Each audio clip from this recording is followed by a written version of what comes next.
How's it going, everybody? Welcome to Virtual History 360.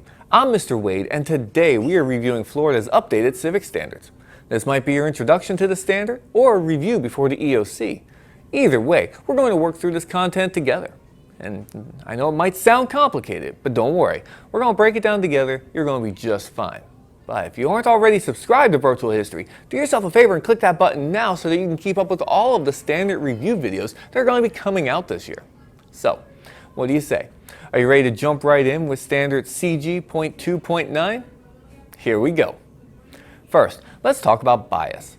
Bias refers to the inclination or prejudice in favor of or against a particular person, group, or idea.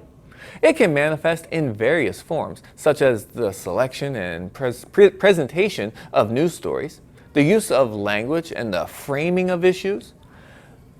Bias can be conscious or unconscious, and it can affect the way information is portrayed to the public. To identify bias, we need to be critical consumers of media. We can start by examining the sources of information and considering their potential biases. Look for diverse perspectives and sources that provide multiple viewpoints. Additionally, pay attention to the language used in news articles or reports. Loaded or emotionally charged language can indicate bias. Next, let's discuss symbolism. Symbolism refers to the use of symbols or images that represent ideas or concepts.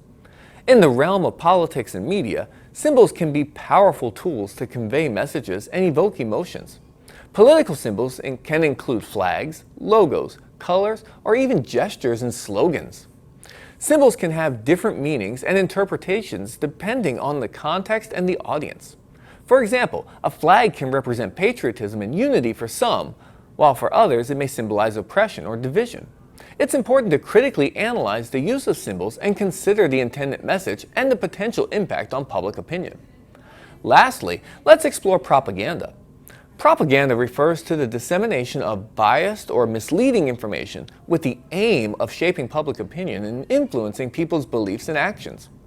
Propaganda often uses persuasive techniques such as emotional appeals, exaggeration, or misinformation to manipulate public perception.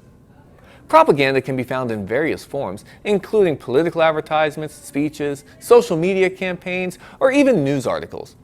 It is essential to be aware of propaganda techniques and to critically evaluate the information presented to us. Ask yourself questions like, what is the purpose of this message? Are there any hidden agendas? Are there supporting facts or evidence? Now, let's apply these concepts to scenarios. Imagine you come across a news article about a political candidate. As you read the article, you notice that the language used portrays the candidate in a negative light, emphasizing their flaws and mistakes while downplaying their achievements. This could be an example of bias. In another scenario, imagine you see a political advertisement that uses patriotic imagery, such as the American flag and images of happy families, to convey a message of unity and strength. This is an example of symbolism, as the symbols are being used to evoke specific emotions and associations. Lastly, consider a social media post that presents misleading information about a current issue, exaggerating the negative consequences of a particular policy. This could be an example of propaganda, as the information is being manipulated to shape public opinion and influence people's beliefs. So, in conclusion, understanding bias, symbolism, and propaganda is crucial for being critical consumers of media and political communications. By analyzing information and recognizing these techniques, we can better evaluate the messages presented to us and make informed decisions. Remember, being aware of bias, symbolism, and propaganda allows us to think independently and form our own opinions based on accurate and reliable information. Okay, now I know you're going to go deeper in this standard in class, but hopefully now you feel a little more confident about the content. But I do want to hear from you. Do you have any questions about what we've talked about today? If so, leave them in the comments below so I can check them out.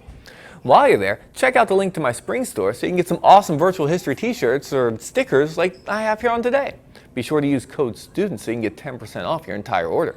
And then hit the like button, don't forget to subscribe, and be sure to check out the other videos like you see to the side here. The rest of this playlist and my other civics videos, US and world history videos, even 360 videos you can look all the way around. Do yourselves a favor, check them out because I know you're going to like them, they're going to be helpful. So, for Virtual History 360, I'm Mr. Wade. I'll see you next time.